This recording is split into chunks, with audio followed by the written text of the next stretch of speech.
জাতীয় সড়কের উপর দাও দাও করে জ্বলছে চার চাকা গাড়ি। দুর্গাপুরের মেন গেট সংলগ্ন ১৯ নম্বর জাতীয় সড়কের উপর এই ঘটনায় ছুটে এলো দমকল ও পুলিশ কর্মীরা। রবিবার সকালে দুর্গাপুরের কাদা রোড সংলগ্ন ১৯ নম্বর জাতীয় সড়কের আসানসোলগামী লেনে দাও দাও করে জ্বলছে চার চাকা গাড়ি। সার্ভিসিং করাতে যাওয়ার পথে এই বিপত্তি। খবর পাওয়া মাত্রই ছুটে আসে দমকল ও দুর্গাপুর থানার পুলিশ। চলন্ত গাড়িতে শর্ট সার্কিট থেকেই আগুন লেগেছে বলে দমকলের প্রাথমিক অনুমান। প্রায় আধ ঘন্টার চেষ্টায় আগুন নিয়ন্ত্রণে আসে।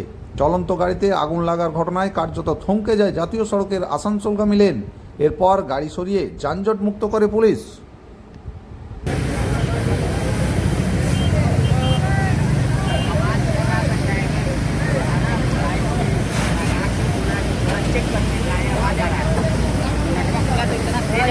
लगता ना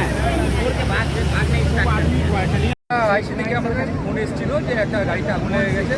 আমরা এসে এখানে দেখলাম যে একটা কেয়া কোম্পানির গাড়িতে আগুন লেগে গেছে। সে খোঁজ খবর নিয়ে জানা গেল সার্ভিসিং করতে এসেছিল, স্টেজ টাইপে বেরিয়েছে, রাস্তার মধ্যে আগুন লেগে গেছে। কী কারণে লাগতে পারে? শর্ট সার্কিট হতে পারে, তাছাড়া কোনো কারণ নেই। কোনো ক্ষয়ক্ষতি হয়েছে? গাড়িটা পুরোটাই নষ্ট হয়ে গেছে। চালক চালক সময় ইঞ্জিন কেউ নেই।